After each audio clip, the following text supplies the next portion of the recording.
SSC MTS 2026 के मेरे बब्बर शेरों, आ जाओ आ जाओ।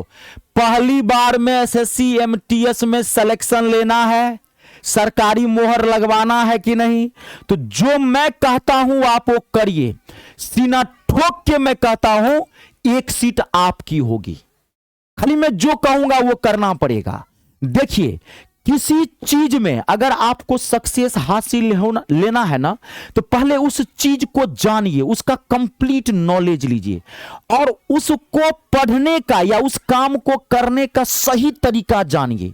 सही टाइम से, सही दिशा में और सही प्लान के साथ अगर कोई काम करेंगे ना, तो दुनिया की कोई ताकत आपको रोक नहीं सकता है। उस काम में 100% आपको सक्सेस मिलेगा। तो आइए 2026 एमटीएस में एक सीट आप कैसे पक्की करेंगे, कैसे सरकारी मोहर लगवाएंगे, मैं आपको पूरी बात बताता हूं और मैं पूरा समझाऊंगा। और यहां समझने की कोशिश करना, समझने वाली चीज है, कोई चीज को रट्टा नहीं मारना है। देखिए, सबसे पहले आप में एक जोश, जज्बा और जुनून होना चाहिए।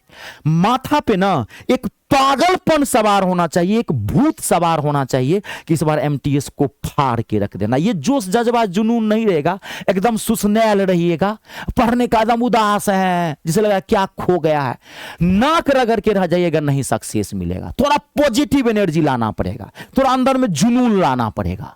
और कैसे पढ़ना है वो मैं बता रहा हूं। देखिए, सबसे पहले मैं आपको बता दूं, थोड़ा सा सिलेक्शन प्रोसेस, एग्जाम पैटर्न बता देता हूं, कुछ को पता होगा, बाकी मैं आपको बताऊं। देखिए, इसमें 4 चीजें आती हैं।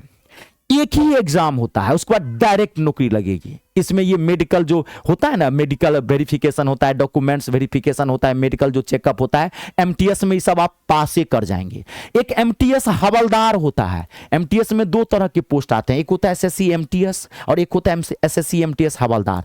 तो हवलदार में आपको फिजिकल भी टेस्ट देना पड़ेगा, लेकिन एमटीएस में नहीं। एमटीएस में एक एग्जाम देना है, एक ही दिन एक एग्जाम होगा, उस पर डायरेक्ट नौकरी लगेगी। मेडिकल में डॉक्यूमेंट्स वेरिफिकेशन में छटेबे नहीं करता है बच्चा, क्योंकि जब आप फॉर्म भरेंगे तब आप पूरा सारी जानकारी पहले ही दे चुके होते हैं। तो एक एग्जाम होता है 1 डे, एक दिन एग्जाम होता है, एक ही दिन होगा, 1 डे एग्जाम होता है। अब ये एग्जाम में क्या होता है, देखिए, इस एग्जाम में ना 2 सेशन होते हैं। एक होता है सेशन फर्स्ट, एक होता है सेशन फर्स्ट और एक होता है सेशन सेकेंड। तुरंत फटाफट पहले मैं समझा देता हूं, क्योंकि ये जानना जरूरी है, इसी के अकॉर्डिंग मैं आपको प्लान बताऊंगा। 45 मिनट का पहला सेशन होगा और 45 मिनट का दूसरा सेशन होगा, दोनों लगातार हो जाएगा। 90 मिनट का पूरा एग्जाम होगा। पहला सेशन 45 मिनट का होगा, फिर तुरंत 5 मिनट का गैप देगा, तुरंत दूसरा सेशन स्टार्ट कर देगा। और ये जो पहला सेशन होता है, इसमें क्या आता है, इसमें 2 सब्जेक्ट आएंगे। एक आएगा मैथ, जो 25 क्वेश्चन होंगे मैथ के, और ये 75 मार्क्स का होगा। एमटीएस के अंदर ना एक क्वेश्चन 3 मार्क्स का होता है, चाहे सेशन फर्स्ट हो चाहे सेशन सेकेंड हो। तो 25 क्वेश्चन, 25 या 75। और दूसरा सब्जेक्ट इसमें होता है रीजनिंग। रीजनिंग के भी एक मिनट रुक जाइए। मैथ के 25 क्वेश्चन नहीं, मैथ के 20 क्वेश्चन होते हैं। हाँ, मेरा माथा कहीं और भोजाई पे ध्यान चला गया था। उसमें 25 क्वेश्चन होंगे। हाँ, मैथ में 20 क्वेश्चन होंगे, 60 मार्क्स का होगा मैथ। और रीजनिंग के भी 20 क्वेश्चन होंगे और ये भी 60 मार्क्स का होगा, ये भी 60 मार्क्स का होगा। सेशन फर्स्ट में टोटल 40 क्वेश्चन होंगे और 120 मार्क्स का ये आपका सेशन फर्स्ट होगा। और ये क्वालिफाइंग नेचर का होता है। रुकिए, बहुत सारे स्टूडेंट सोचते हैं दू इसको तो ऐसे ही गर्दा उड़ा देंगे। ना, अभी जो आप देखेंगे मैथ का लेवल काफी अच्छा लेवल हुआ है, लेकिन ये क्वालिफाइंग होता है, इसका ज्यादा टेंशन नहीं लेना है। लेकिन इस पे 20 से 25% जरूर आपको फोकस करना है, ये नहीं कि पढ़ना ही छोड़ दीजिएगा। अगर इसका कोई वैल्यू नहीं होता, इसका कोई वेटेज नहीं होता एग्जाम में, तो फिर ये दिया क्यों है? कुछ ना कुछ बात है। सब स्टूडेंट क्वालिफाई नहीं करता है, ये क्वालिफाइंग नेचर का है, समझ गए ना। आप जनरल से हैं तो आपको मैथ और रीजनिंग में दोनों में 6-6 क्वेश्चन करना है जी। अगर आप ओबीसी से हैं तो 5-5 क्वेश्चन आपको करना है, समझ गए। एसटी एससी से हैं तो 4-4 क्वेश्चन करना, लेकिन कोशिश करिएगा दोनों में कम से कम 50% क्वेश्चन सही हो जाए। 10 क्वेश्चन मैथ का, 10 क्वेश्चन इसका, ताकि आप निश्चिंत हो जाएंगे कंप्लीट फाइनल मेरिट लिस्ट में। बहुत सारे प्रोसेस होते हैं इसके अंदर, कई तरह के नॉर्मलाइजेशन होता है, कई तरह का कटअप होता है। और इसमें एक खास बात होती है, निगेटिव मार्किंग भी नहीं होता है। तो इसका ज्यादा टेंशन नहीं लेना है, लेकिन हल्का सा जरूर फोकस करना है।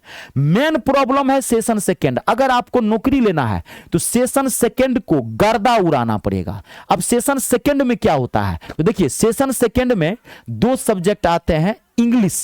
इंग्लिश के 25 क्वेश्चन और ये 75 मार्क्स का होता है।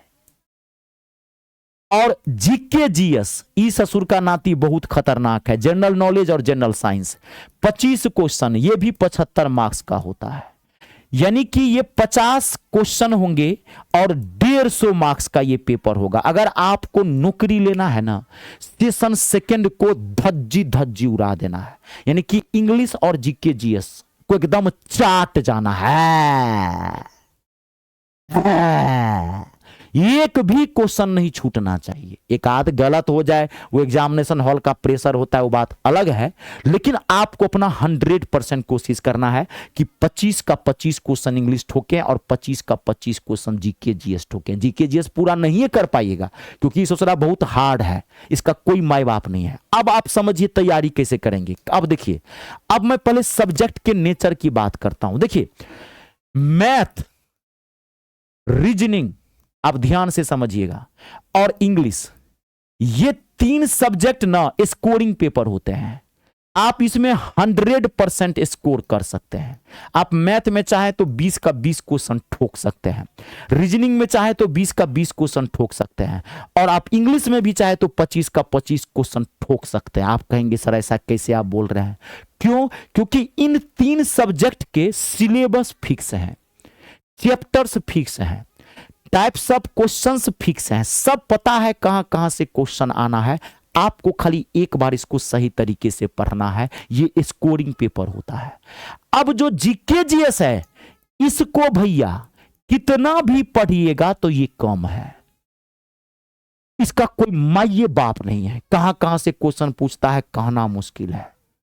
आप कितना भी पढ़ेंगे इसमें आप 100% स्कोर नहीं कर सकते, यानी कि 25 का 25 क्वेश्चन नहीं ठोक पाएंगे। क्यों? क्योंकि ये पड़ोसी की बीबी है, पड़ोसन है, कभी भी धोखा दे जाएगा। कोई सिलेबस नहीं है, ये आपकी अपनी भौजाई है, अपनी लुगाई है, इसको धरिए, गर्दा उड़ा देना है। इंग्लिश में तो 25 का 25 क्वेश्चन ठोकना पड़ेगा और ठोक सकते हैं। अब आप पढ़ेंगे कैसे, पहले समझ लीजिए, बुद्धि से काम करना है। अब देखिए, आपको रोजाना अभी से आपको 5 घंटे का टाइम देना है रोजाना। 24 घंटा में 5 घंटा भैया सिलेक्शन लेने के लिए, सरकारी मोहर लगवाने के लिए बहुत बड़ी बात नहीं है। अभी से ये नहीं कि सोचिएगा कि एग्जाम पहले वैकेंसी निकलने देते हैं तब फॉर्म भरेंगे और तब नौकरी लेंगे। नौकरी नहीं लगेगा, तब तो आधा टाइम तो निकल जाता है, खाली माथा पे प्रेशर आएगा। क्या 2 महीना में पढ़िएगा? तो आपको 5 घंटे अभी से देना है। आपको करना क्या है या समझिएगा, आपको रोजाना इंग्लिश को 2 घंटा देना है, 2 घंटा रेगुलर। इसको पढ़ना कैसे है इंग्लिश को, तो एकदम 0 से उठाना है, टॉप तक लेके जाना है। पहले ग्रामर पढ़ना है, वोकैबुलरी बाद में पढ़िएगा। ध्यान रखिए, पहले ग्रामर के 2-4 चैप्टर सिस्टम से पढ़िए। अभी मैं सब बताऊंगा, पहले ग्रामर पढ़िए। गलती स्टूडेंट क्या करता है, ग्रामर और वोकैबुलरी दोनों साथ चलाने लगता है। ना ना ना ना ना ना, आप यही गलती करते हैं, क्योंकि वोकैबुलरी एमटीएस का हार्ड होता है। आप 1-2 दिन में इरिटेशन अंदर से आएगा और आपका माथा ना क्लैश करने लगेगा। ग्रामर वोकैबुलरी, ग्रामर पहले एक सुर्रा चलना है, 1 वे। पहले आपको ग्रामर को कम से कम 3-4 चैप्टर पढ़ना है, और ये नहीं कि बीच बीच से पहले जाके 10 से पढ़ने लगे। ना ना ना ना ना, पहले आपको ग्रामर में आर्टिकल पढ़ना है, आर्टिकल, फिर उसके बाद नाउन पढ़ना है, फिर उसके बाद प्रनाउन, फिर उसके बाद एडजेक्टिव, फिर उसके बाद एडवर्ब, फिर वर्ब, फिर टेंस। ऐसे सिस्टम से कनेक्टेड होता है। मैथ इंग्लिश कनेक्टेड है, इसको बीच बीच से पढ़ेंगे कभी नहीं आएगा, नाक रगड़ के रह जाइएगा, कभी मैथ इंग्लिश नहीं आएगा। तो सिस्टम से 2-4 चैप्टर पढ़िए। इससे क्या होगा, आपको ग्रामर भी आने लगेगा, थोड़ा इंटरेस्ट भी जगने लगेगा, और बेसिक वोकैबुलरी, जब आप ग्रामर पढ़ेंगे तो उसमें इंग्लिश के वोकैबुलरी अपने आप आने लगते हैं, तो आपका थोड़ा बेसिक स्ट्रांग हो जाएगा। जब 3-4 आप पढ़ लीजिएगा चैप्टर, तब वोकैबुलरी पे आप फोकस करिएगा, तब डबल डोज दीजिएगा इंग्लिश को। अभी PYQ मॉक टेस्ट ये सब करने की जरूरत नहीं है, आता है नहीं है, आप PYQ मॉक टेस्ट लगाने लगेंगे, माथा लगाइए ना। और अगर आप पढ़ लेंगे चैप्टर एक एक बार सिस्टम से पढ़ लेंगे, अपने आप क्वेश्चन बने लगे। क्वेश्चन तो यहीं से पूछता है, कहीं बाहर से थोड़ी PYQ आता है। चैप्टर पढ़ेंगे, वोकैबुलरी पढ़ेंगे, बस अपने आप क्वेश्चन बने लगेगा। वो लास्ट में बनाएंगे, ठीक है।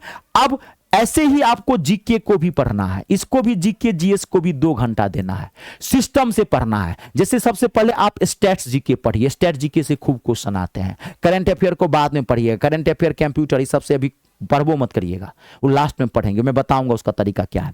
पहले आप स्टैट्स जीके को एकदम आर पार कर दीजिए, हिस्ट्री है आर पार कर दीजिए, बायोलॉजी है, जनरल साइंस है आर पार, एक एक सब्जेक्ट को सिस्टम से एक बार पढ़िए, ठांस के पढ़िए, दोबारा पढ़ना ना पड़े।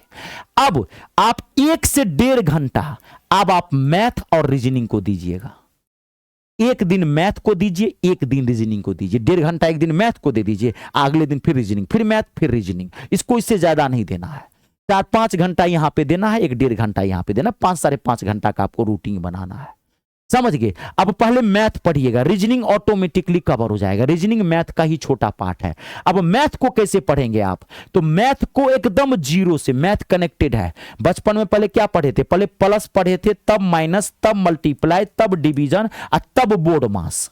डायरेक्ट बोर्ड मास नहीं पढ़ लिए थे, मैथ कनेक्ट है। अगर आप घबराइए मत, मैं मैथ इंग्लिश में दोनों पढ़ाता हूं, पढ़ाता नहीं हूं, धज्जी उड़ा के रख देता हूं, आप घबराइए मत। अब देखिए, मैं आपको बताया भी हूं मैथ इंग्लिश, और मैथ इंग्लिश में पढ़ाया भी हूं।